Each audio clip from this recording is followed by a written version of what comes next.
Hey everyone, here we are, day 28, Matthew chapter 28. Excited to be able to get into our final chapter here as we're reflecting on Easter Sunday, the day that Jesus rose and gave us new life. So here we go. After the Sabbath, at dawn on the first day of the week, Mary Magdalene and the other Mary went to look at the tomb. There was a violent earthquake, for an angel of the Lord came down from heaven and, going to the tomb, rolled back the stone and sat on it. His appearance was like lightning, and his clothes were white as snow. The guards were so afraid of him that they shook and became like dead men. The angel said to the woman, "Do not be afraid, for I know that you are looking for Jesus who was crucified. He is not here. He has risen, just as he said. Come and see the place where he lay. Then go quickly and tell his disciples, he has risen from the dead and is going ahead of you into Galilee. There you will see him. Now I have told you." So the women hurried away from the tomb, afraid yet filled with joy, and ran to tell his disciples. Suddenly Jesus met them. "Greetings," he said. They came to him, clasped his feet, and worshipped him.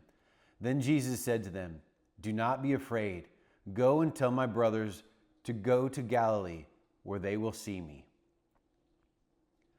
While the women were on their way, some of the guards went into the city and reported to the chief priests everything that had happened. When the chief priests had met with the elders and devised a plan, they gave the soldiers a large sum of money, telling them, "You are to say, his disciples came during the night and stole him away while we were asleep. If this report gets to the governor, we will satisfy him and keep you out of trouble." So the soldiers took the money and did as they were instructed.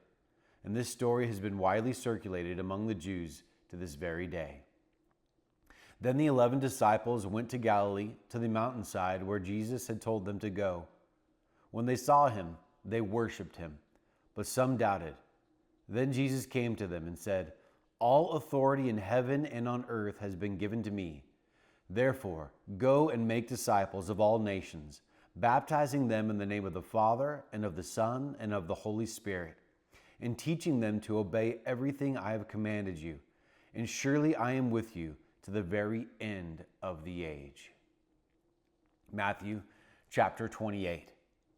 On this day, Jesus is risen from the grave. He has defeated death. The stone has been rolled away. So much of the Gospels includes great detail about Jesus being resurrected so that no one could ever refute it. The number of people that saw him after he was declared dead was around 500, it says.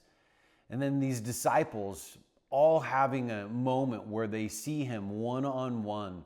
And we learn in another gospel, Thomas even sticking his hand in Jesus' side and in his hands. He wanted everybody to know that yes, he had died, but he was resurrected. He was resurrected so that we could ultimately have life with him. He defeated death. The greatest fear that we could ever have possibly is probably death, because we don't know what's on the other side. We're leaving so many of our loved ones, the known, the familiar. But Jesus says, "No, I am familiar to you. I am known, and that's where I'm going, and I'm going to prepare a place for you." So you don't need to fear it, because all you need to do is have trust in me. And then he gives us the final words to go and make disciples.